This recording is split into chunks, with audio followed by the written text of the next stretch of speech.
सहानुभूति या फिर तरस खाकर कहीं पर भी सरकारी नौकरी नहीं मिलेगी। और अगर डिपार्टमेंट सरकारी नौकरी देने की जो एप्लीकेशन है उसे खारिज करता है, तो इस मामले में कोर्ट कोई दखल नहीं देगा। ये एक मामला ऐसा था जो कि जम्मू कश्मीर और लद्दाख हाईकोर्ट द्वारा हियरिंग के दौरान जो वर्डिक्ट था वो दिया गया। एक ऐसा मामला जो कि काफी पुराना बताया जा रहा है, और 1989 में ये जो एप्लीकेशन थी, ये एक व्यक्ति जो कि हॉर्टिकल्चर डिपार्टमेंट में काम करता था, और उस वक्त उसकी मृत्यु किसी परिस्थितियों में हो गई। और उसके 26 साल के बाद उसके बेटे ने एप्लीकेशन दायर की डिपार्टमेंट में कि उसके पिता की जगह उसे नौकरी दी जाए। और जिस बीच डिपार्टमेंट ने एप्लीकेशन को खारिज कर दिया और उस व्यक्ति ने कोर्ट का दरवाजा खटखटाया। आज उस कोर्ट की हियरिंग के दौरान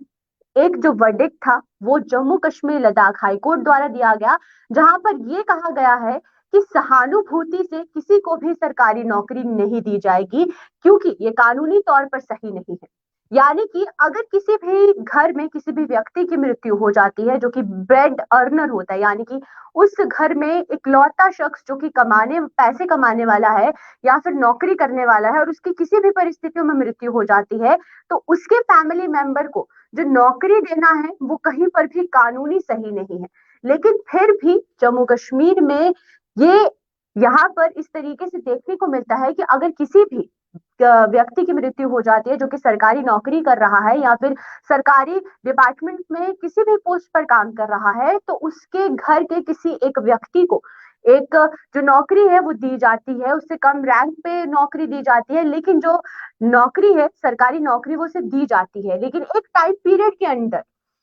तो इसीलिए इस वर्डिक्ट में ये कहा गया है कि सहानुभूति के आधार पर किसी को भी सरकारी नौकरी नहीं दी जाएगी, और ये जो अधिकार है ये किसी भी व्यक्ति के पास नहीं है। यानी कि अगर आप एप्लीकेशन किसी डिपार्टमेंट में देते हैं और वो एप्लीकेशन उस डिपार्टमेंट द्वारा खारिज कर दी जाती है, तो उस बीच आप कोर्ट का दरवाजा नहीं खटखटा सकते, क्योंकि कहीं पर भी लॉ में ये नहीं लिखा है कि आपके घर के कमाने वाले व्यक्ति के मृत्यु के बाद आपको सरकारी नौकरी उसकी जगह दी जाएगी। उस बीच ये भी कहा गया है कि अगर ऐसा होता भी है, यानी कि अगर नौकरी दी भी जाती है, तो जो उसका टाइम पीरियड है वो फ्रेम्ड टाइम पीरियड है, कुछ समय तक ही आप उस नौकरी के लिए अप्लाई कर सकते हैं। लेकिन अगर आप उसके बाद अप्लाई करते हैं, तो डिपार्टमेंट आपकी नौकरी दे या ना दे ये डिपार्टमेंट के हाथ में है, और कोर्ट उसमें कोई मदद नहीं कर सकता।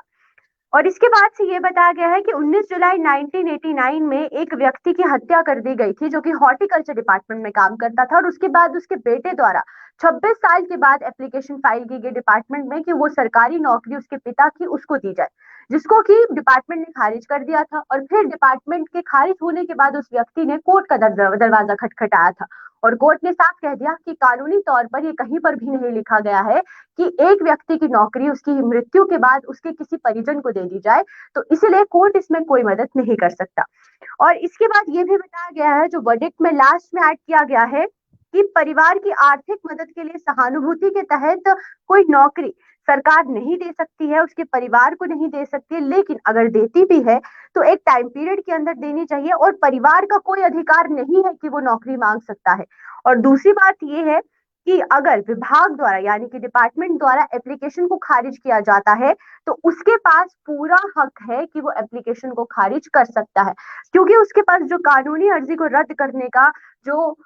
राइट है वो उस डिपार्टमेंट के पास रहेगा। यानी कि ये बहुत से डाउट्स देखने को मिलते थे कि बहुत लोगों का ये कहना होता था कि जब किसी भी व्यक्ति की जो कि सरकारी नौकरी करता है उसकी मृत्यु हो जाती है और वो घर पे इकलौता कमाने वाला शख्स है, तो डिपार्टमेंट द्वारा उसे नौकरी नहीं दी जाती, उनके परिजनों को नौकरी नहीं दी जाती है। तो उस बीच डिपार्टमेंट क्यों ये एप्लीकेशन खारिज करता है, क्या कारण रहते हैं, इसको आज कोर्ट ने साफ कर दिया है एक केस के वर्डिक्ट के दौरान।